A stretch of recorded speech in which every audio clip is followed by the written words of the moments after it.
What's going on, guys? Welcome back to the Dual Hemisphere Hangout, episode 5. We made it.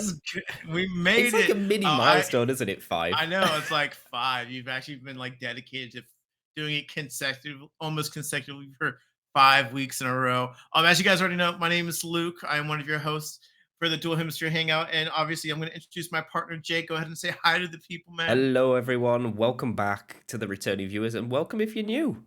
We hope you guys enjoyed. This is a chillax podcast. Just take it away on a Sunday morning when you're doing your housework. That's what Yeah, that's what or I do. Exactly, and that's the best part about it, guys. I mean, like I said, if you are new here and you maybe just stumbled across one of our TikToks or one of our YouTube shorts, or just naturally came across our podcast, the whole idea behind this is honestly it's just a discussion between two friends who honestly met through interesting means through the internet and somehow are now still very close friends that are 12 hours apart, living in different hemispheres. Hence the Love it. name. So. Yeah, but yeah, the whole point, guys, we're just gonna chit chat and talk and have a good time. This episode specifically, I was thinking about, I was like, I want to talk a little bit about Pokemon because Pokemon is one of those things where it's something that's very near and dear to me and Jake's heart. Is honestly how we met was through Pokemon, which is really beautiful. But honestly, if we're talking about what happened specifically this week in regards, Jake, did you see anything about the leaks from Get the Game Freak Leaks, man? So, if well, people probably won't know, but one of my better videos on my channel is introducing that I made my own ROM hack of Pokemon Emerald. So, yes, I am highly aware of the leaks because I use a lot of Pokemon assets in my content, whether it be sprites or artwork or like generic stuff like they put in the magazines. I'll Photoshop a lot of it, use it for thumbnails and like graphics on screen, and especially like with all the draft league stuff that we've done, Yeah. we've created like recreated the Pokedex with a pulling system so we can have like full Yes. on draft, um, Oh, man. like TV grade productions. Yeah. So yeah, the leak was something else. Obviously, it came with all the other files as well, which I'm assuming you're interested in, Luke. All the game Yeah. files, all of the like oh, I tell you what was really fun, seeing Okay. like the prototypes of Yes. the initial designs of where you see Nintendo's chain of thought going into how to design a Pokemon, because that's always played on my mind, right? We look at these Pokemon and they're Pokemon. And then if someone makes a game and they do like a Fakemon, as they're Mhm. called in the community, or a fake Yeah. Pokemon that someone has designed themselves, you instantly know that it's not a Pokemon. Yes. It's 100%. I don't understand how they've managed to do that. Yeah, I mean, it's actually really interesting that you think about it. So, like, yeah, the leaks to me, there's so many leaks that happened. Like, it literally was the biggest leak in the entirety of Game Freak. Branching from just, the only leaks that we got beforehand were like very early leaks of Gen 2. And that was the last time we got any like official Game Freak leaks of like the way they design Pokemon. And this one is from Gen 3 all the way to the newest game, Scarlet and Violet, which honestly blew my mind. But yeah, it's really what you said about the designs. I love looking at the beta designs for certain Pokemon. One of the biggest ones that stood out for me specifically, the Gen 3 one was obviously there was always like a rumor like Latios was supposed to look like Blaziken. And that was actually a thing. Like they had a whole sprite. I'm not gonna lie, it looked freaking dope. It was actually Did kind of cool. I actually really liked it a lot. But on top of the sprites as well, is like you see like why they cut out some of the things, right? Like Manectric was supposed to be a 3-stage evolution. It the third stage, it looked dumb. It really looked dumb, and it looked like it was honestly unnecessary. And so I see why they cut it out. And I also see like how like Mudkip wasn't even a thing. Like Mudkip wasn't even a thought. It was supposed to be a little water rabbit. Was supposed to be the water starter for Hoenn. And people were like, "Oh man, I wish we got the water rabbit." I'm like, "Whoa, whoa, whoa, whoa, whoa! Let's not trash Mudkip now." Arguably, I think Gen 3 probably has one of the best starter pools of all time. So, Mudkip is a cult. it You is. It can't get has a rid of the cult. cult. You can't get rid of the cult, man. People love Mudkip. But yeah, the leaks were so like crazy to me. But I think the one that I'm most focused on, and I think the one that everyone's talking about, and for right reasons, because it's kind of jaw dropping as well. But it's the mythos behind Pokemon. So the whole idea behind Pokemon is like they talked about the way Pokemon, the world of Pokemon started. Like they really started diving into that in Gen 4 specifically because they created the the being that created everything. Arceus is the quote unquote god of Pokemon. And he created that I'm using like nouns like he's like it's a thing. But Arceus created three people that created Palkia, Dialga, and Giratina, which is space, time, and antimatter, and it like branched off into everything and talked about all these legends, and I really found it cool, and this is the coolest thing to me was they specifically mentioned pseudo legends like Tyranitar and Gyarados, and all these monsters supposedly like legends in their own right, which is so funny because we always term them as pseudo legendary Pokemon, and the fact that Game Freak actually saw it as like no, they are like kind of legendary Pokemon. I thought that was Do you so remember what they it was a couple of weeks back, and cool. the Pokemon Company have actually like made a name for we call them pseudos, Mhm. but they specifically have a name for them now. Okay. But yeah, you're right. Like they never had them before this. Um, Yeah, they never really, like, claimed it. We just knew they were strong. They had the same stat-based stat totals as some of the legendaries, but, like, they specifically were mentioning Pokemon like Tyranitar and Gyarados, and I'm like, "What? the one that That's caught so me cool." was the whole lore between Latias and Latios. Obviously, we know Mhm. that they're like tied together because obviously, well, they share Yes. a color palette and they share Mhm. the same name pretty much. Yes. But the fact that Metagross is part of that trio, Yeah. and it to me, like, of course, it makes sense because Metagross just seems to be there in Gen 3. Like, Yeah. it's just it it's Steven's like ace. You Mhm. never really see it until You the don't see it. the Elite You see Four. it one no, yeah, you see it one time. So like you think about like so thinking of like Garchomp, you're thinking about Metagross, like you said. Like the champion's ace, you do not see that Pokemon until you fight the champion. Like you're not seeing a Garchomp unless you like actually catch a Gible and evolve it properly. You're not seeing a trainer with another Garchomp. You're not seeing another trainer with a Metagross. You know, you're only seeing champion with it. So it has that like a lore like, oh, this is a very special, strong Pokemon that you as a trainer could find in the wild, but it's super rare. Like I even remember like most of those Pokemon, they have like a 5% encounter rate. Like Beldum, you catch in Ruby and Sapphire, you get after you beat Steven and you find And it he in a gives it you. Pokeball.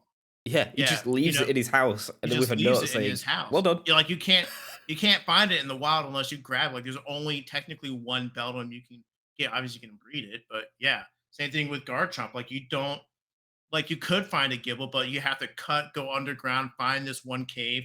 It's a 5% encounter rate. Like I remember freaking Bagon and Ruby and Emerald. You have to Oh go to yeah, this one specific cave in Meteor Falls that only have either Zubat are bag on. And I'm like, that's the coolest part about it. And I love how Nintendo recognized that and they were playing so far ahead with it.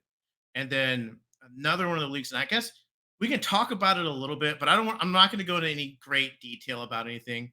But no, we're not gonna get scolded by yeah, we're not going to do it. Nintendo. We're not going to do, we're not going to get scolded, but they're talking about the mythos of Pokemon.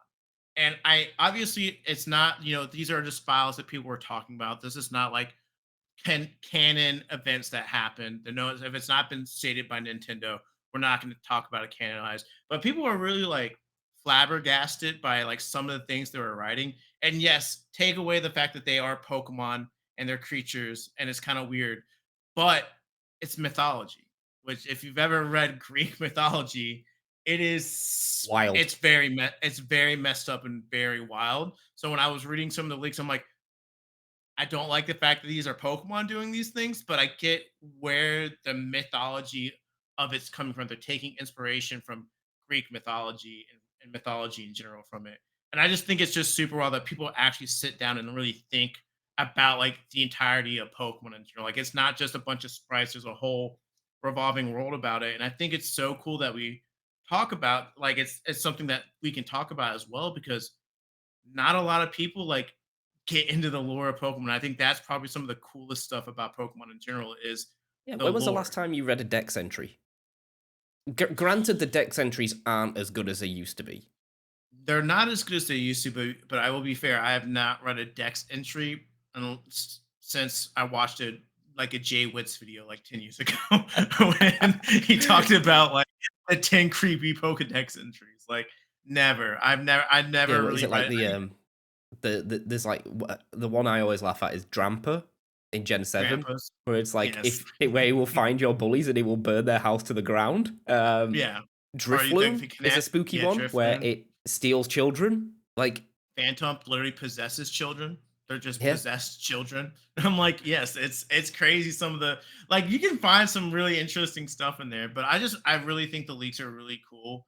And I think it's super neat to kind of get a peek behind things. Obviously, Nintendo did not want any of this stuff out there, and I mean, fair play. That's all their stuff. It's a breach of privacy, Well, but they like they it is, reuse stuff, right? So like if you yeah, look at so I remember when the Gen 2 Pokédex prototype Pokédex leaked. mhm, This was years ago. There was literally Sinistee, which was mhm, released in Gen 9 yeah, DLC, and it was a flagship Pokemon in the DLC as well. Like yeah, half of the DLC is around Sinistcha. mhm, Um, oh, sorry, Sinistee is in Sword and Shield, which wasn't yeah, so flagship, and then they rebranded it as mhm, Poltergeist and Sinistcha. Now, yeah, so I understand where Nintendo are coming from here because we may have seen the little water bunny in yeah. a future gen, and they'll never use that Yep. anymore. It'll be No, they won't. confided to ROM hacks. Yep. So it's a double edged sword because I was really Yeah. glad to see the old stuff come out because Mhm. the new stuff, the new leaks, I understand there's a place for them and people want to know what's coming, and it's always like that build up of is that leak right or is it not? Like Yes. when the directs come out and someone's making all these wild claims that megas are coming back 2 years back, not now because Mhm. I mean it was a running meme at this point that megas were coming Yeah. back in every new game. Yes, very much. We very much wanted Mega And then they Evolutions to brought come the back. megas back. Yeah, let's go. But um, yeah, it's just super cool. But yeah, like you said, Jake, it is a double-edged sword because yeah, we aren't gonna see these Pokemon. Like we I do probably wonder what the never will. repercussions are of this and how Oh, the Nintendo. part They're obviously taking a stated approach. They're going to play it out like they usually do. I mean, look at Power World. Just let them make all the money and then sue them yeah, at the they're gonna weirdest find the time. guy. They're gonna find the guy that did it. They're gonna find out the people that are like actively posting like the stuff. I will say, from what I remember reading online, is that the hacker does not want to leak anything regarding to the newest game coming out because they said apparently it's all the way done. Like they're just really finalizing. So he's like, the guy said, I've got the game. Like I can play the game right now. And I believe that Um, because in the leak files as well, there was full game engines from like X and exactly. Y, Diamond and Pearl. Like these are like the application. You literally double click it and you can build Pokemon. Yeah. Like it's their Yes. build of the game dev studio. Like oh my god, it's like when I Yeah. saw that, I was Yeah. like oh Yeah. no, because well Oh for the ROM no, hack that's right. community, it's insane because now Yeah. like we've always been running on emulators. Mhm. It would basically they're taking a stab in the dark and they're Yeah. compiling files and code and they think this is what the game is actually running because in the ROM hack community you kind of want to keep everything pristine until you want to change like story or tile sets. So you want to make it look different um or build story different or implement like newer features into older games like you can do Mega in Radical Red, you can do Yeah. Gigantamax in Radical Red. Like it everyone I think because of the nostalgia point of view from pixel sprites, Yeah. everyone loves those. I don't know a Yes. single person that It's so doesn't love clean. pixel It's clean. sprites. I love it. I Um, love it.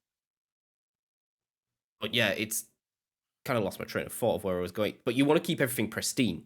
Yes. So you wants to feel like a Pokemon game, and the only way you could get that is by using the game engine. Yeah, and this guy's got it. That guy, he's got them. He's got the builds. But yeah, no, I'm very, I'm as a nerd, a Pokemon fan that loves all the lore and all the like seeing the behind the scenes and seeing like, oh, the demo versions for X and Y and Black and White, and just really see like I love that stuff. But I do know like we should not have seen this. Like we're not Yeah, like we and were a not lot of supposed it, to see any which of is this. scary, is patented. Yes, So yes, very much obviously so. this There's a leak lot of comes out under with all the legalities. game engine, and we all, like I said earlier, we all slated Power World, but Yeah. th- they took maybe a little bit too much inspiration, a little bit too much, but it's their own game engine. They've coded it. They have modeled them ish. Yeah. Ish, ish. The key when Ish. they modeled them ish. Um, They may have copied and pasted and kind of like put it in their own engine. But, ish. But eh. for all intents and purposes, and legally standing at the moment, that is their own game. The problem what we Yes. have now is little old me. The first thing I saw when I saw this leak, my mind instantly. Do you know? Did I share some artwork with you of the guy who's remaking Johto in Legends Arceus? No. Um, he was doing it as like a passion project. So there was no like live like Pokemon out there, but you could like rebuilt Ecruteak City, the bell tower behind me. Um, Yeah. and you could walk around it in Legends Arceus graphics. Hmm. Now, technically, what this guy can now do is if he has the engine and he's got the models, you just put it in, and he can make Legends Johto before Pokemon Company make Legends Johto, Yeah. and it will be pristine with every feature we've ever seen in Pokemon to date. Obviously, new stuff we don't know, but he can do that, Yeah. which got me excited because I'd love to play that, but I would love to play it as an official game rather than Yes. a ROM hack first, then let the Exactly. ROM hack polish it. I think that's where ROM hacking has its place in the community, and using files that we already have been given as well. Mhm. Everyone can dump a game. If you sell a physical copy of a game, you will always get people dumping cartridges and getting Yeah. the source files out of them. That's just Oh, yeah. depending on how you encrypt it Yeah. is usually the case. But yeah, like there's a really good ROM hack at the moment that I'm eyeing up playing. There's one from Brilliant Diamond, Shining Pearl that Hmm. just polishes the game. All it does is just polish the game, and adds a couple more like extra Pokemon like Puppet Gengar, that the ones that you've Yeah. seen in the anime, which is Oh yeah, for sure. really cool. I think Like I think Yeah, no, I was gonna say we're talking about ROM hacks in general right now, and I think it's a good, like, a kind of good little transition to talk about is me and you specifically. I think the main way we consume Pokemon that's not from a main once we're done playing like the mainline game and we're not doing draft league or we're not, doing something in the game, we are going back to ROM hacks. We're going back to this. And I don't know maybe if this is just a generational divide. Obviously, the fact that we're older, we want harder Pokemon games or we want to go visit a new area. What was like why do you go to ROMs? Why do you play ROM hacks?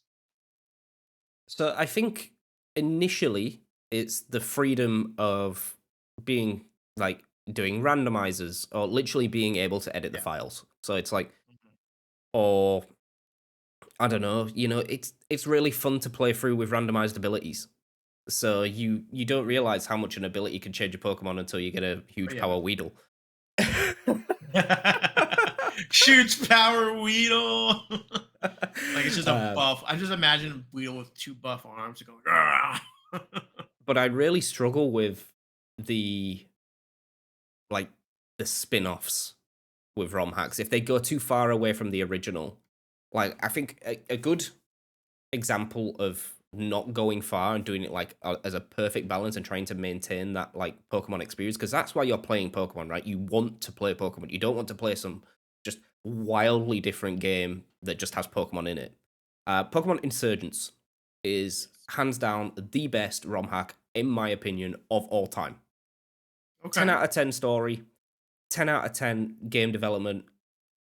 10 out of 10. It's got Delta species in it. That's all I'll say. Okay. The Delta species are taken from the TCG card game, Okay. which is just Pokemon I with don't different think it. types.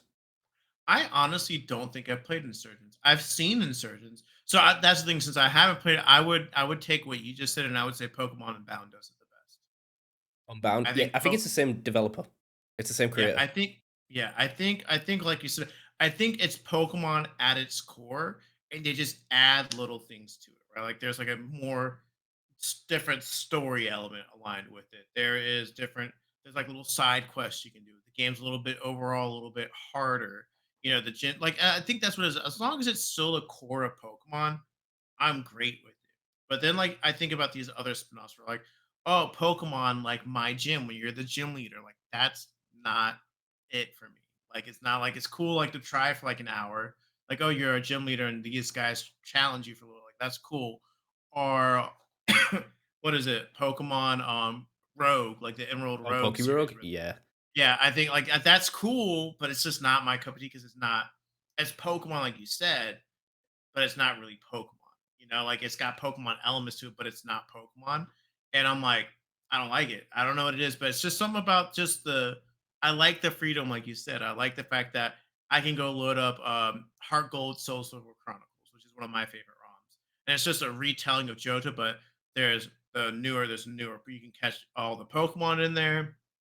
The abilities are the stats and the move sets are updated to current gens, like just giving it overall better quality of life experience is what I love the most about ROM hacks. Like I like the fact that you can go out there and you can go play a newer version of Heart Gold Soul Silver with Gen 8 stats. It makes some more sense because you don't really feel the outdatedness of Pokemon games until you go back and play them after you played a new game. Like Oh, yeah. Like, going from Scarlet and Violet to going to play like base like Ruby and Sapphire, you're like, "Oh my gosh, this is awful. Wait, what do you mean there's no physical special split? Like, when what I is was, this?" I've started my Genlock, which Oh is yeah, yeah. um, You've been feeling it for sure. it, Pokemon Yellow and Blue and Red, Blue, Yellow. Oh my god! Like, it's just tackle simulator. The whole Yes. first part of the game is just spamming tackle. If you did that in like current games, you it wouldn't fly. No, You just put the game down. It's like, no, this is boring. you I've pressed would. A That's 50 times and I'm not even out of the first like room yet. Rattata tackle. Yeah. What do you mean you only learn tackle until level 21 when you finally learn bite? like, like that's the crazy thing, right? I And then did like not the wrap realize that. strats when wrap doesn't release you so you can't move. And then you just click wrap again. And as long as you're out speeding, you win. You just win. But does go to show the development. Like, I think you're right that we're both Gen 2 big fans. So when the Gen 2 remakes came and they added all of the extra stuff in, it was insanely good. I think that's the cutoff for me going back. Oh, maybe Emerald actually. Yeah, I'll go back to Emerald. Like, Emerald's I'll go really back to good. Gen. I go back to Gen 2 and Gen 3 because those are the games I grew up with. Like, I remember I have core memories playing Gold and Silver and Crystal, and I have core memories playing Ruby, Sapphire. Like those are just core memories for me. And then obviously I've played every Pokemon game. Like I played Diamond and Pearl in middle school. I played Black and White and Black and White 2 in like college. I played all of them, but like those are the core memories for me. And I like those games I will go back to. Like I will go play a ROM hack of JoJo. I will go play a ROM hack of Emerald. I'll go play a ROM hack of something else. I don't necessarily ever go like I think I've gone back for like the difficulty hacks, like for they like Blaze Black. Like I've gone back for that. Like That those are game always kind of wiped me, fun. man. Yeah, I'll go back for a good difficulty hack, but like those are the genre those are the game eras that I love the most and I'm familiar with.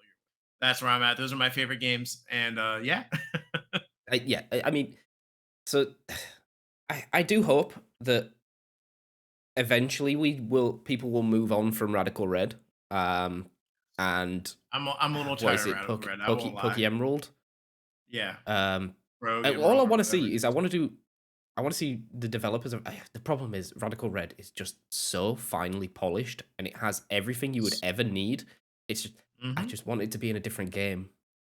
I Yes. want them to bring out the second stage. I want them to go to Johto, even if they bypass Mhm. Johto and go to like I don't know, Black and White, Mhm. because I think Black and White is eh, perceived the best game in the Yeah. series. Yeah, I would agree. I would so all right, so this is you just kind of opened up a can of worm for me, man, when you mentioned black and white. All right, so black and white. If you've never played Pokemon Black and White and Black and White 2, you have to play both. But they are by far the best story in Pokemon. Like if you're thinking about story wise, it's the best story. But and the gameplay works really well. And I think really what it boils down to is I guess specifically for like got people around me and your age, like late 20s, early 30s. That's literally just that time period where we are like, I'm personally like in like 16 years old at this point. Pokemon started like, do I actually like Pokemon? Am I supposed to like Pokemon? Yeah, I think I'm at that age. And plus, I'm not gonna be. I'm gonna be real. I'm still not the biggest fan of the Gen 5 Pokemon designs. I really am not. I still to this day don't like some of the Pokemon. I think Purloin and Liepard are like stupid looking Pokemon. I hate Garbodor and Trubbish. I'm not the biggest fan of Jellicent. I think Alomomola is horrendous as a Pokemon. Um, I Yeesh. think I just don't care for like I think Patrat and Watchog are stupid like the rat one. I just overall think they're not the best. And I don't know. I just never really vibed with the Pokemon design. So that was always my hard entry point into getting to it. And yeah, it was just I just didn't play it. But now as a grown adult, I can safely say that those are probably the best written Pokemon games and overall probably the best enjoyable experience from that area of Pokemon before we go fully three-dimensional. Yeah, 100%. Like, and I think that's where I just want to see like the ROM hacks maybe stop. The three dimensional Mhm. stuff is like when we went 3D, it lost its soul for me a little bit, Yeah. just a little bit. Like, It's so much it's so limiting. I think one thing about 3D is it can be so limiting. Like on the assets you can use, the sprites, the dimensions. Like you really got to put like a lot of tender love and care into that stuff. And no fault of Pokemon, I think the Pokemon Company and Game Freak are just stuck in their ways. They're still an extremely small studio and if they were, and they have to animate 1,000 Pokemon, 1,000 plus Pokemon. So I get how demanding that can be. But we've all seen the diamond, the BDSP graphics, right? That's a person that can sit down and hand animate every single Pokemon because they have the yeah, given time. They're not on a set cycle. And so I get why the sprites work so well because you have more liberty with it. You can really draw them the way you want them to. They're not gonna move in a weird way. They're not gonna be like Typhlosion that forgot it had fire around its neck for literally 3 generations. It's not Salamis who went from this menacing looking Pokemon to a chubby fucker. It's just like, it's just, I don't know. Like, it's just, it's just one of those get on things the where I'm just treadmill, like, Salamence. I'm saying, like, Samus was like my boy, and now I'm just like, you need to go to the gym, man. Like, I don't I do know, but admit like that, that a lot of Pokemon lost menace.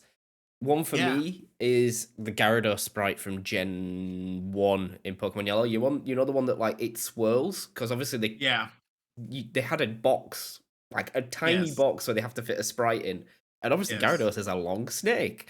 So they had to coil the it. big boy, But when it looked like it was coiled, it looked ferocious. yes. That thing came out and you were like, I'm cooked. Mhm. I think like Gen 2's Gyarados sprite was menacing as shit.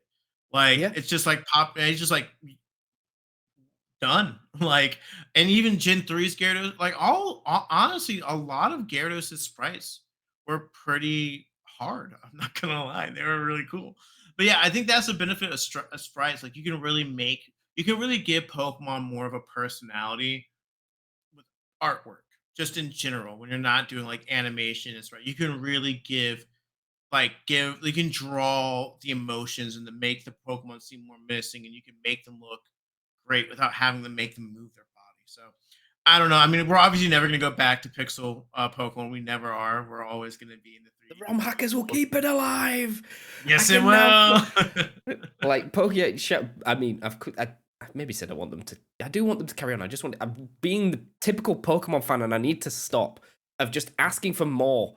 Like, like you've just More, made this like more, perfect more. game called Radical Red that everyone wanted. Can you just like do more? Do more. Can you just put it Can you in just like Johto? Thank do you. more? Can Oh, you I put need it to in black and stop. white? We're so stuck in Yes. our ways. It's so Yes, bad. we are. We are. But Uh, that's the beautiful thing about Pokemon. so leaks aside, I Yes. suppose we need to talk about. If you're going to talk about Pokemon, we need to talk about VGC. Okay. I would talk about TCG, and I am trying to like break into it. I'm never going to play it. I will Pictures put are that out cool. there. I'm never going to play it. Pictures are But cool. I like the um, pictures. yeah, the picture. I will collect the cards. But I I feel will bad collect the because they cards. like we have a friend through Draft League called Josh, Yeah. and Josh is a very very good TCG player. Yeah. Qualified for Worlds. When me and Nick went to EUIC as spectators, we saw him, and his friend Alex Shemansky won the whole thing. And like being part of that small friend group and seeing someone win the event was, I think, what caused me and Nick to then enter regionals for Liverpool just to try it out. Mhm. Obviously, I don't think we had what it takes to win, as the theme tune goes in Pokemon on the new VGC streams. Have you got what it takes to win? No, I don't. No. But no, No, I don't. no. Um, but yeah, like I don't think I'm gonna get into the TCG stuff, but that's a whole nother Yeah. ball game. But VGC, yes, we can relate. I have Yes. trophies behind me because I have won previously in Yes. Draft League with friends. Yes. And I think what we need to accommodate for is when Pokemon Company are building games, first and foremost, they are building like a story based game that people want to play through and they want it to have depth. You need it to last a certain amount of time, and we've all found out, you can't just get away with sticking 40 to 50 new Pokemon in the game anymore like they tried with Alola. It doesn't work. You need to put 100 plus in for people to be happy. Uh, But then yeah. the whole background of it, the whole basis of Pokemon is that you battle, and you have to accommodate for battle mechanics and having something visually entertaining to watch and have enough strategy in. And you've got to sort of accommodate that with Pokemon design as well now, Mhm. because there is a power creep. Back in the day when they were making Gen 1, Gen 2, Gen 3, they were making stuff that They they were not. enjoyed. Like, they weren't They were thinking not about thinking. They were not. Wi-Fi battles. They could No. like they could make what they want, give it the stats that they want. I mean, look at Chimecho. Like, why is it there? That was just bless the person that designed that. Probably it was their love child and they loved it, and it was like, They this love design that is the little best thing. design I've. And then it went to the stats department and they were like, bin this shit. Finish. Take it away. Throw it in the trash. But yeah, I Uh, mean, it's yeah. VG. I think. Oh man, VGC is a whole can of worms, and like, it is definitely one of those things that this is how people ask me when they're like, "What do you like to do for?" I play Pokemon like semi competitively. What do you mean? And I'm like, and I always go, "All right, get a pen and notebook," what's a But it really, tailwind? yes. What's the tail? But no, I think the cool thing about Pokemon, and also the most frustrating thing about Pokemon, is the VGC battles. There is no 100% guaranteed outcome. Like, you cannot predict what's going to happen 100% of the time, because there's roles, there's ranges, there's so much to it. There's so much numbers and percentages behind Pokemon competitive battle. And it is, you ever heard of an EV? Did you ever hear of an IV? Do you know what the natures do? Do you know how much PP does? Do you know that abilities change this amount? Did you know that sheer, I didn't know this. Did you know that sheer power just boosts one specific thing, not everything? Like it's one of those things where Pokemon in general battles are just super complicated, but it's so much fun. And there's two types of things. There's three ways you're gonna play a Pokemon game. All right. You're gonna play it for the game play, you're gonna play it for the story, and then once you beat it, you're never gonna touch the game for the next 3 years. You're gonna go shiny hunting, or you're gonna jump into competitive battling. Those are your three outcomes for any Pokemon game. And I can safely say, Jake, me and you, we are usually falling into the latter one when it comes to competitive Pokemon. We'll dabble in shining hunting if it's actually good and not stupid. I get an itch. I um, get an itch sometimes of just like, you yes, know what? I want to put myself through the pain of looking at the same scenario 4,000 times over. yes, Um, it is, I don't but know what it yes, is. It's I suppose it's a in effect it's gambling, right? it It's is. the rush of seeing the 1 in 4,000, or I mean, it kind of lost its mojo a bit when you're getting 6, 7 shinies from one sandwich in Yeah, Pokemon Scarlet and Violet. yeah, It kind of lost its mojo a little bit. I did mhm, like the Legends Arceus way of doing things, which was randomized raid outbreaks. yeah, That was good. Um, yeah. but no, yeah, I would say that we're in the competitive side of things. Well, not so competitive, but yeah, the VGC battling side, Yeah, which I never was yeah, you until weren't I met people until Draft online. League. Yeah, Yeah, you weren't until Draft League, not at all. Yeah, I think it's a funny thing to mention. Like you mentioned the Draft League, and yeah, Jake is a a free CCC time, champion, three baby. times, three times, three. Yeah, he's a three-time I've made a CCC champion. dynasty. That's a dynasty, right? Yeah, Free that is a dynasty. Yeah, dynasty, right? The good old Jake. Yeah, Huddersfield High but yeah, Dragons behind me. I mean, I think since we're talking about a little bit about competitive Pokemon, a little bit, Jake, what happens to you when you start playing competitively? I turned into a demon. Yes. As you've probably for the people's watching, I have a little mug that says I'm a freak in the sheets, and it's not the Yes. bedroom; it's Excel. um, y- I think it stemmed from. So I don't know if you probably did, Luke. I think like 90% of the Pokemon community watched Draft League in the Yes. Oras days. I think that's when it took off. Or as X and Y, yeah, 100%. Oras X and Y. I think everyone watched it, and it kind of just went to it was singles, but there was Mhm. a lot of YouTube draft leagues going about, and Yeah. obviously being a fan of that type of stuff and like watching the draft and everyone having custom graphics and making this team and then these teams go together, it just it really appealed to me, and you never really get the chance to do that.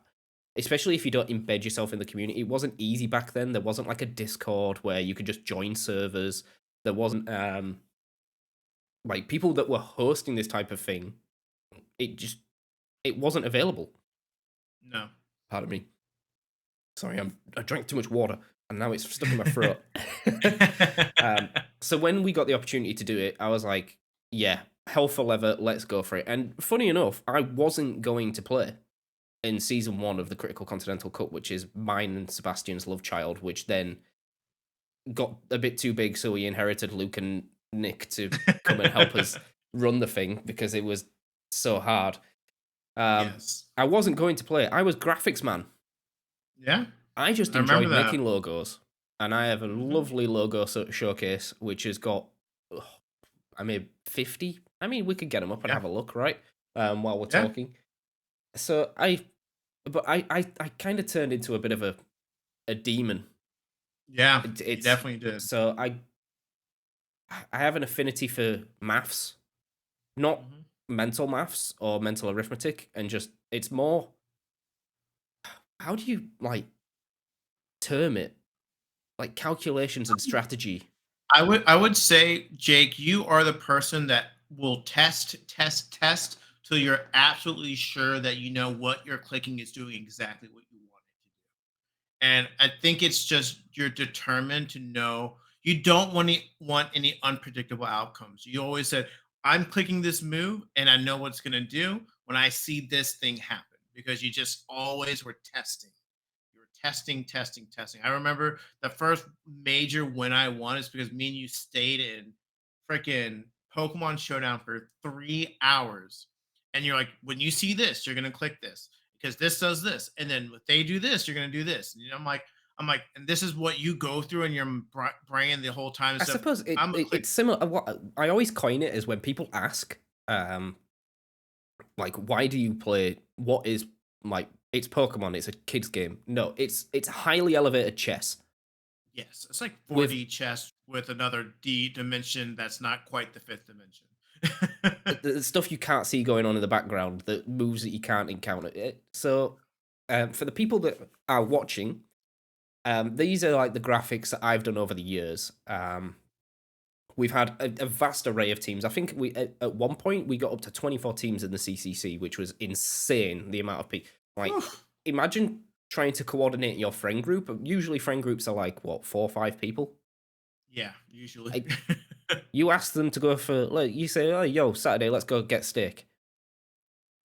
You try and organize that. How many people are like messaging instantly, going, "Yeah, yeah, let's go. I'm down. What time? Where?" Yeah. And it's like try doing that for 24 people. It's Yes. it's insane. And they're all The on draft different time zones. itself. Draft League itself, like I mean, yeah, I mean, this is literally like our, like I said, Jake mentioned, like this is his and Sebastian and love child, and me, Nick came along for the ride, and it became one of our pride and joys. And I mean, it really is one of those things where, we love competitive battling, but we hate the way that Pokemon's official way of playing it because it only specifically wants you to. Okay, the meta is there's a meta in every game, and Yes. we just despise the meta.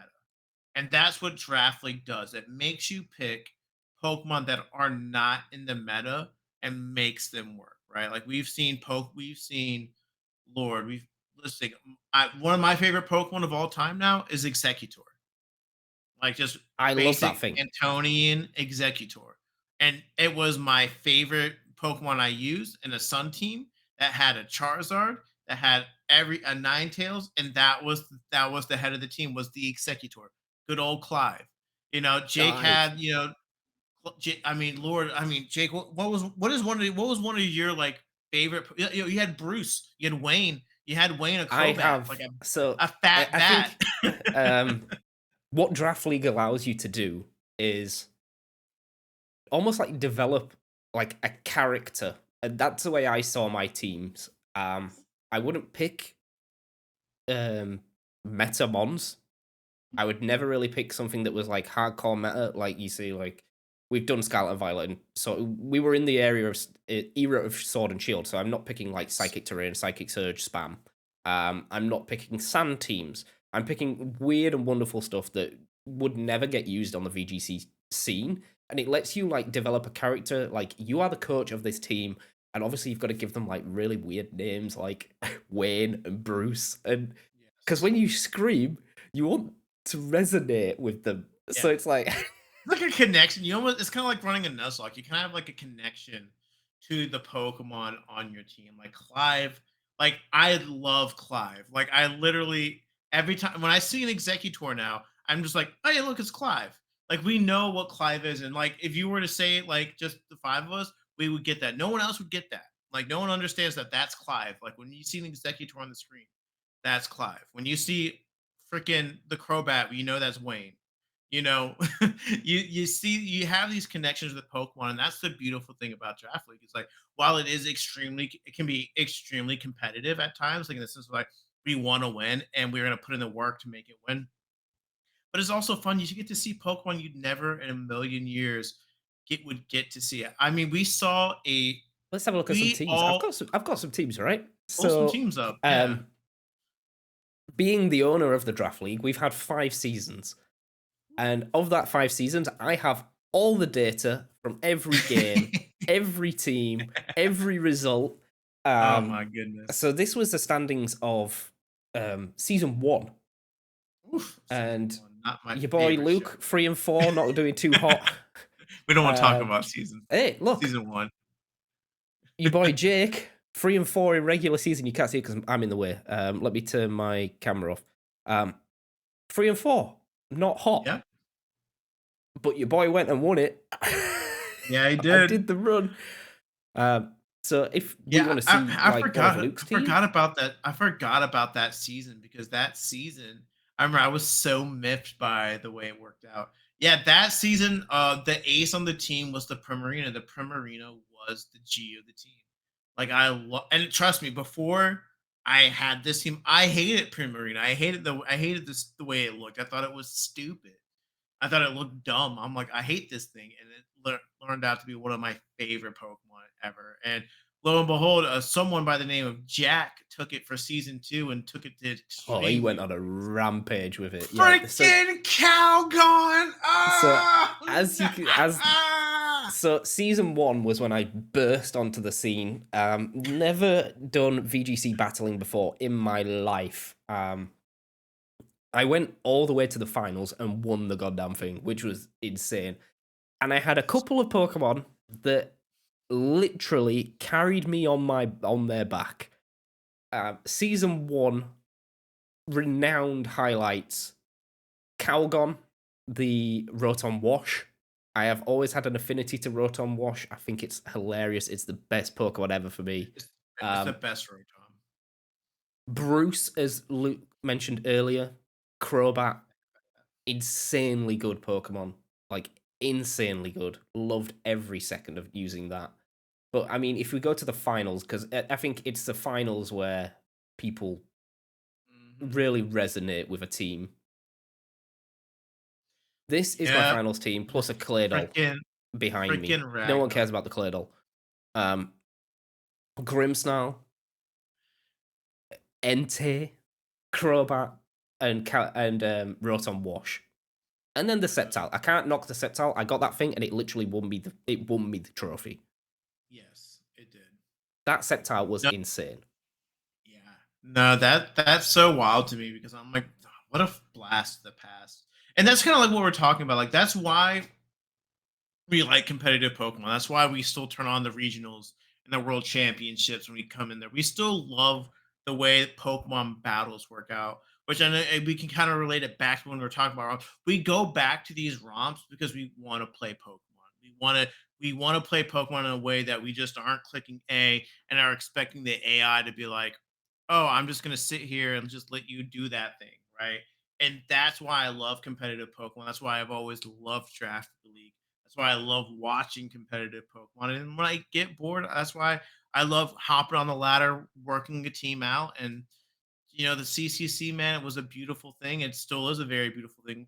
One day we're gonna bring it back. I know for sure. One day when we're all like freshly like, all right, we're ready for some Pokemon because we ate. I mean, we literally. I mean, Jake specifically, literally ate, breathed, and slept CCC for damn near 2.5 years. I Yeah, mean, I think it. We went through five. Like Jake, I knew you for about 3 months, and then the CCC started.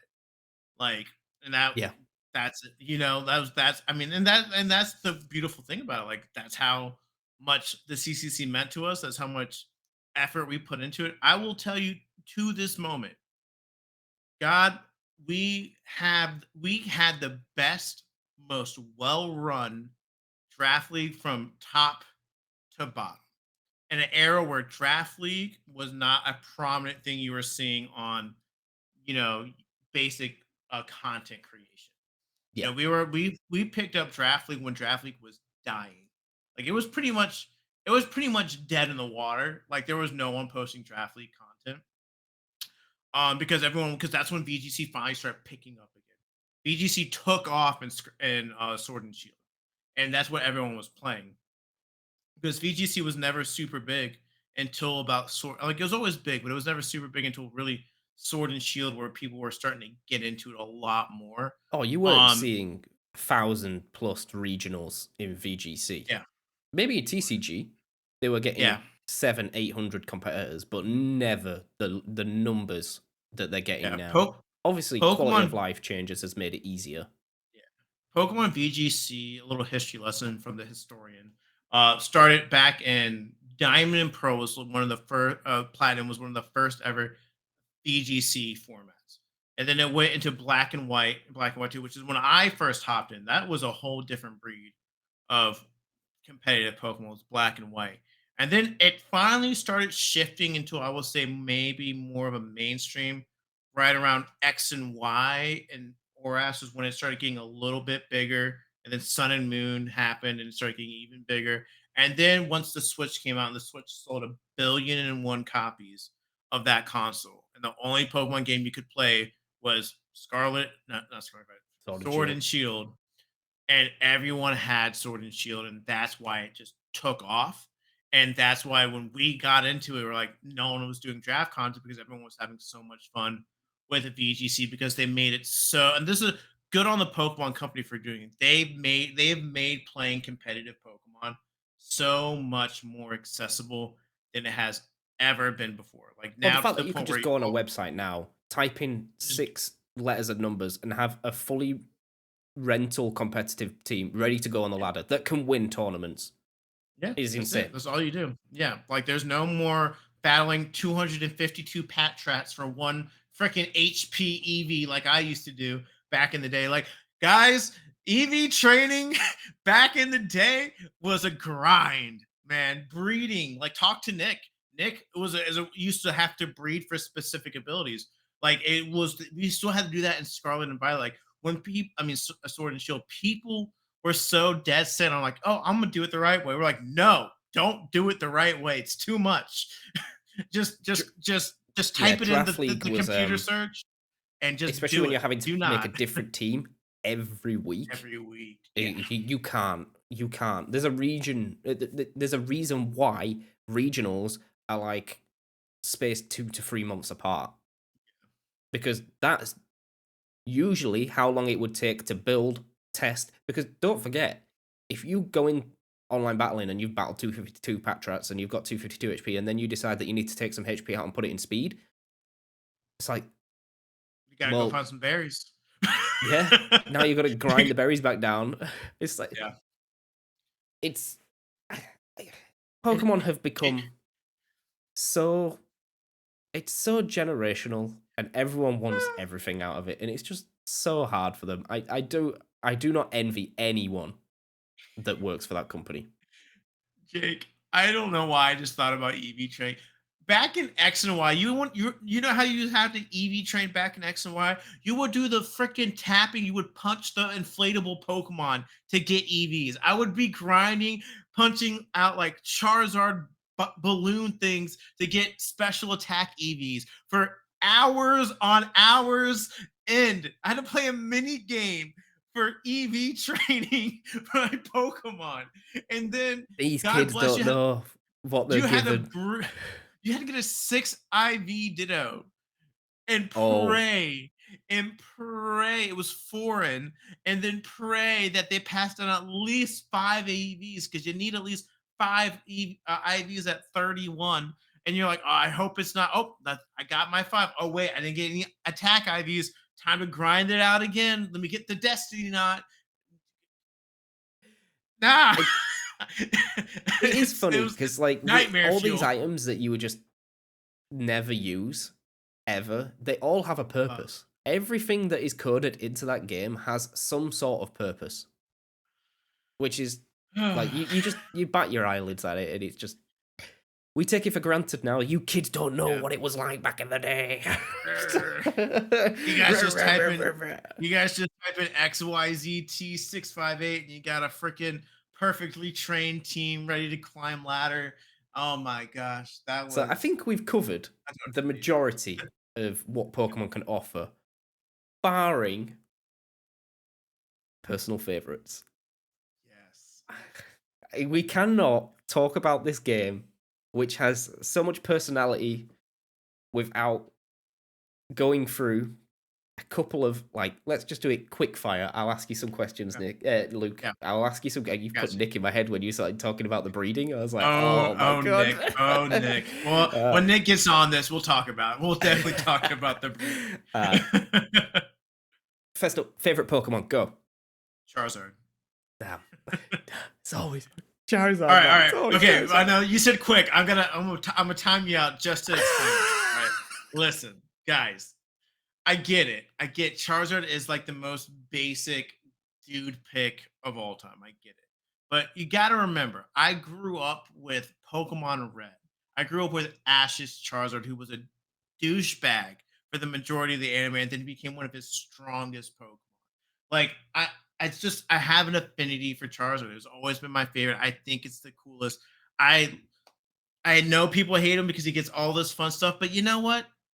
He He gets it for a deserves it reason. because He gets it he's for a reason. cool, man. He's super. It's a cool Pokemon design. Like, yes, it got two Mega Evolutions. I'm sorry, people love Mega Charizard Y competitive. I love Mega Charizard X solely because he got the Dragon type. They said you're actually a dragon, my boy. Here you go. He You made get the it. Dragon type, and And then then everyone they realized they finally didn't came. want him to be a dragon type anymore. Yeah, and then they said, we're taking that away and we're gonna make him giant and make him one of the most competitive Pokemon of all time, which is as a competitive fan who always wanted to use Charizard and Charizard was always not the best or always super frail. The fact that he got his time in the limelight for like a year and a half in competitive Pokemon meant the world to me. But he is just I mean, look at him. Look. Like He's he's there. just the coolest, man. Like he's just a sick Pokemon, and I get it's basic, and I will admit that it's the basic pick, but he's Charizard, man. He's cool as shit. So that's it. Favorite gym leader? Ooh, gym leader. Ooh, shit. I'm gonna say Chuck from Chuck. Johto. Favorite region? Johto. Johto. Let me think. Favorite newer Pokemon? Switch era. Ooh, Switch era Pokemon. I would probably have to say that's tough. So you Sword and Because Shield and Scarlet and Violet. I really I don't really give a fuck about half those Pokemon. Um, I would say I think I like Zeraora. I think that's Yep. was he no he came out in Was he before? Sun and Moon technically Sun and Moon. I'll let you But have he's that. new It's close enough. enough. He's new It's enough. close enough. Um, let's think. What else? Least favorite Pokemon then? Oh, Sun and Moon easily. Hate Sun and And Moon. Fuck that game. then Game sucks ass. I hate it. Guys. Hold on. I know. I'm so passionate about this. I fucking hate Sun and Moon, y'all. I fucking hate that goddamn game. That game is a piece of shit. They said, we're gonna be cool. We're gonna take away gym leaders. We're gonna take away these cool things, but we're also gonna make you play a 2-hour prologue before you can do anything, and you can't skip it. And your Pokemon that you get are shit. I'm sorry, the Alolan Pokemon are all ass. I'm sorry. I will. Toucan is the coolest. Is the only good Pokemon that has come out of that game. The Tapus are lame. Everything else is whack. I fucking hate all of Gen 7's Pokemon. Incineroar, trash. Primarina, only good in my team. Freaking Decidueye, probably the best starter out of it all. But literally, the Alolan Pokemon don't care. Why is Raichu surfing? Why does Golem have a mustache? Don't understand. Why do we have an Ice Vulpix? Also, the only cool thing about Sun and Moon is that at the end of the game, you get to become the first ever champion, and that's kind of cool. But besides that, trash game. Too long. Cutscenes are ass. Ultra Beasts are overpowered and stupid. Get it out of here. Whack. I'm done. felt a little dagger in my heart right then. Fucking hate that game. So, like, least favorite Pokemon species? Species like type. Yeah, no, like least favorite Pokemon. Like one Pokemon that you hate. Oh, not one a game. Pokemon I hate. Oh, one Pokemon that I absolutely hate. Oh, fucking, I hate Trubbish and Garbodor. I hate that line. That line's stupid. It literally is a fucking trash bag. Why is that a Pokemon?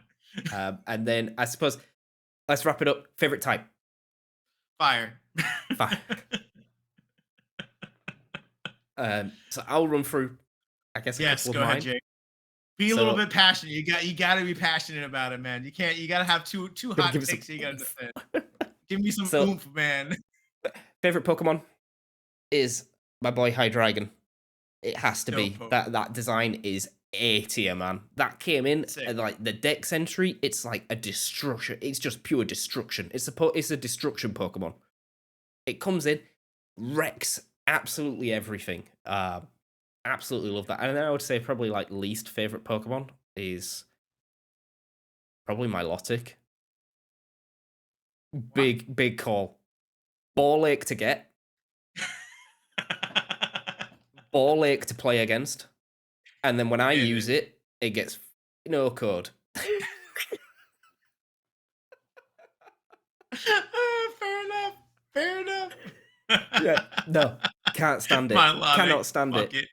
It has a special place in Uh, hell. I remember trying to get that fucking Feebas to evolve for ages as a kid, and then realizing that it needed to be beautiful, and then you needed a specific Pokeblock, and you needed to feed it so many of the. Oh my days! I'll get so angry.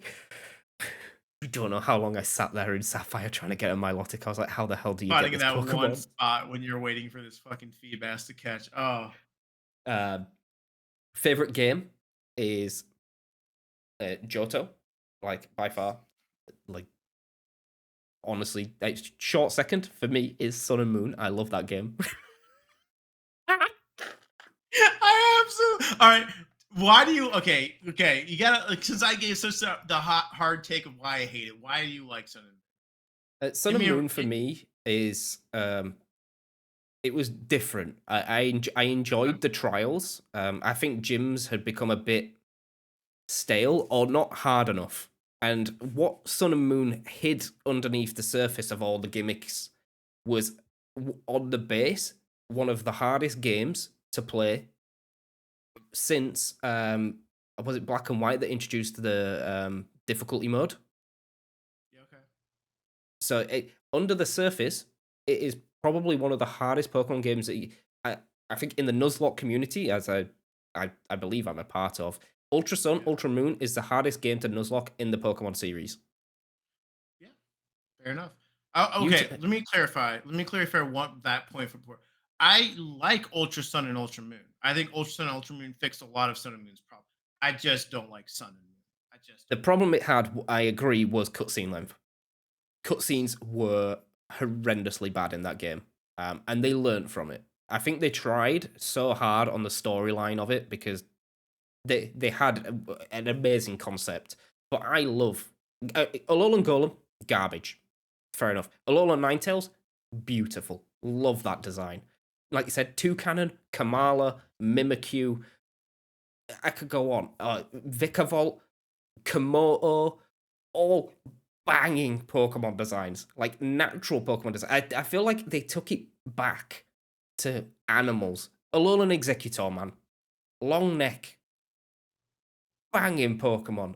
Watching that thing whack its head with Dragon Hammer, boom, headbutt. uh, favorite. What did we go after that? Favorite I gym leader. favorite. For me, has always been Brock, Okay. and I wish that Brock was later down the line because Yes.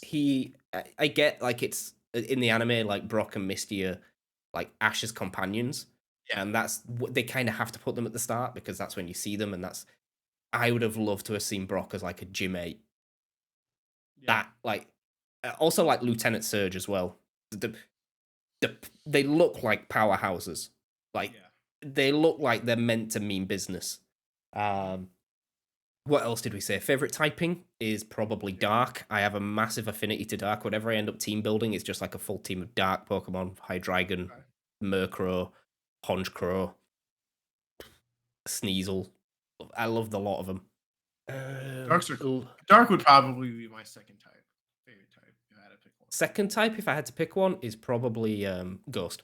Dark and Okay. Ghost is well up there. What else did I ask you, Luke? I'm trying to remember. Have you got You any? asked me. Yeah, I have one. Okay, what is your favorite memory of Pokemon? Oh, oh, that's a toughie. Okay, I think I have it, and Okay. it is a core memory of mine. Okay. is first of all playing through Pokemon Gold, and then when you surf across from it's not Little Root, what's the starter town? I forgot. Freaking New Bark. Newbark, and you surf across, and then you hit that waterfall. It's like, okay, right, we'll probably end up getting waterfalls, and then you get the TM for waterfall. It tells you can go waterfalls. It's like, okay, and then you don't really clock it because it's Tojoto Falls. Mhm. You go up, you come across, and you're like, oh wait, I'm in Kanto right now, and I was like, Mm, as a kid, I was like, no way, there's no way, because obviously you play through the game and you beat the champion. It's like, okay, I'm done, yeah. and then I'm getting goosebumps. You carry on playing the game. You go, what's Mount Silver? You go all the way up Mount Silver, and the boy is sat there. Yourself. I've got goosebumps. Like that bit where It's you walk up and it's like misty, and it's like, what is this peak? Like usually, like you're expecting an item at the end, and maybe it's like, oh, maybe it's a Master Ball, or um, nah. maybe it's some sort of legendary. Like I haven't seen this before, and there's The red, guy. just Just the guy red. standing there. And then you Yeah. click on it, bro. I had like level 60s, maybe level 60s. I clicked on that man and he sent out a level 88 Pikachu. I got cooked. uh yeah, yes. I think yeah, I would say I don't want to take the same core memory as you, but that is one that lives rent free in I my think head as a every kid child. has that, right? Yeah, If I had to pick if you a grew second one, just so like I could pivot off, yeah. is I remember um, living on 1 HP when defeating Steven in Pokemon Sapphire. That was also like a big core memory of mine as a kid. Defeating Sapphire and my can't remember what it was. It was probably an Aggron because I thought Aggron was Yeah. cool. Living on one and then knocking out Metagross and winning. Oh man, that was a real good core memory. Go on, Luke. What Yeah. about you? So yeah, besides obviously like the one of facing red, that's always such a cool moment, man. Like one of my favorite moments in just playing games in general. Like it's like almost like it doesn't even dawn on you because it's just something so basic that you don't even think about when you're like a kid. You're like, oh my god, I'm playing red, and then you're like, but you keep that lasting memory of that happening. I think it's super cool. I think Pokemon really hit the nail in the coffin. You can really tell that at the big very when they were developing Gold and sort of that this was it for them. They were done with Pokemon. Like this was the Yeah, climax. Yeah, you battled yourself. Nothing else left there. Like you can really tell. Like if there was not another Pokemon game after this, I think it was a perfect ending to a game series, hands down. This is a more of a core memory of just me really understanding Pokemon was something special. And so for me, what it was is back in the day, I would go to daycare, and I was probably like 8, 9 around that time, like second, third grade, and everyone had Ruby and Sapphire, and this was when we would do the secret bases. Everyone created a secret base, and then I guess me and the core and like the core group of my like daycare friends at the time build our secret bases, and then we would go in the union room and we would transfer our files, and then all of our friends' secret bases would be in our game, so we could go battle them like outside of it. And it was such a cool memory. I always just remember always going back and like going into like the route right before Fort Chief City to go battle my friend yeah. Colton from like Oh, third grade and that's battling, and insane. Can and you he'd still come do out and that? his If you get I your don't think cartridge, I could probably still do it. Yeah, if I never start a new game, it's still there. Yeah, it's literally mixed in there. Yeah, oh it my was god, you called might file cry. mixing. Yeah, I probably would. I would go in there and like, oh, Colton sends out his level 100 Rayquaza. I'm like, oh my god, it's Rayquaza. Like it's like some of the funnest stuff ever. And I obviously, didn't have any friends as a kid that played Pokemon, so I never got to experience that feature. I didn't know that was a thing. That is yeah, it's so good. you would go in there, you would go in their secret base, and their secret base was always decorated and stuff like that. And they would be just sitting there, and you could click talk or battle, and you would literally battle your friends like offline. And it was such a cool memory. And still, I still very vividly like remember like finding out these cool secret bases. Like I would be walking around there because it would not only mix your friends' secret bases with each other, but if they mixed with other friends, they would have their secret bases as well. So it's like everyone had everyone's secret base. Like it was at one point where I remember my Emerald, like the second you create a secret base, there was an entrance when I was just walking there, and I could just walk in there, and there'd be someone's secret base in there, and they would either have like really good They should Pokemon, or bring they'd that have back. they shouldn't have thought they were gonna do that with Oras, and they never did, and that's why like always it's kind of stuck in my craw. I'm like, oh, secret bases are coming back. You get to go travel. You could still like travel and see your friends' secret bases, but you wouldn't get to really battle them as much, and that always kind of like it wasn't this. It just kind of wasn't the same. I don't know how to describe it. No. It just really wasn't the same, you know. It's not the same as But just that connecting on Wi-Fi battle, right? And you yeah.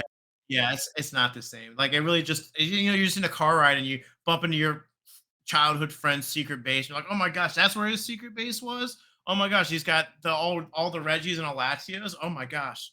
And then, oh, his ace is his starter Blaziken in the very back. You oh, know, and that's I'm out here with cool. my That's it's such a cool so feature. I didn't cool, even know that man. existed, man. Yeah, that was my favorite. Like, it was that core memory for me, and I absolutely loved it. And also, Emerald always holds a special place in my heart, is because my first ever actually 100% level 100 Pokemon that I actually caught and grinded and worked all the way level 100 was my female Salamence named Sally, and she was the best Salamence ever, and I love that little Salamence to death. But yeah, those memories, and obviously just I know I sound like a little nostalgic boy right here when I say this, but like not even nostalgic boy, a nostalgic grown ass man. It literally is just playing like Pokemon with you guys. Like I literally hold like near and dear to my heart, literally us, me, you, Nick, Seb, digging in BDSP for freaking statues. Like that was so much fun to me. Yeah. Obviously, all the draft league stuff as always super fun. But like even the Nuzlocke stuff, my first ever Nuzlocke, man, I did like that. I like it's such a fun time to look back on how I was so much invested in it. Like and the fact that people were invested in what was going on too. Like I still remember Jalapeno, my Arcanine, Gold, my Gyarados, my It's amazing freaking just like how the nickname feature will yeah, tie you yeah, to a my Pokemon forever. exactly, my golem. I remember being utterly heartbroken where I had to grind right before the Elite Four because I lost a Pokemon from grinding. I lost one of my key psychic Pokemon. I'm like, oh, gotta go grind again. Let me go to this area. But like, man, I just love Pokemon, man. It's something that I know for a fact that I joke around it with people when I talk to people. I mention like, oh, I really like Pokemon in my like when I'm telling people about myself when I do interviews with people.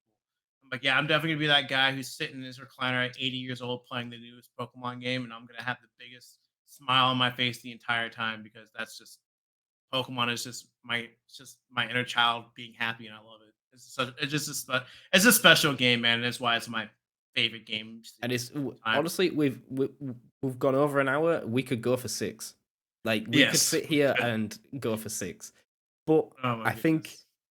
we'll end on that one pretty like full circle note of us cussing Yeah. out Pokemon and then saying it's the best game ever. And that's what they have Yes. to make. This is the audience they have to make for. It's Yes. It's us. It's the jaded older generation. Make my Pokemon game the way we want it. But yes, Pokemon's awesome. I really do hope you guys enjoy this episode. It's always fun when we get to talk about something that we're very passionate about. I mean, you guys in general, you're someone in the comments really said, "Hey, I want to hear more about like Pokemon from you guys." So I'm like, here you have bet. it. You know, You got an there you hour of have it, guys. power. Yeah, enjoy your Pokemon content, guys. Honestly, guys, that has been amazing. Jake, obviously, always thank you so much for hopping in with me, and thank you, Pokemon, for bringing me and Jake together. Because honestly, guys, if it wasn't for Pokemon, this Would be podcast there. probably would have never happened.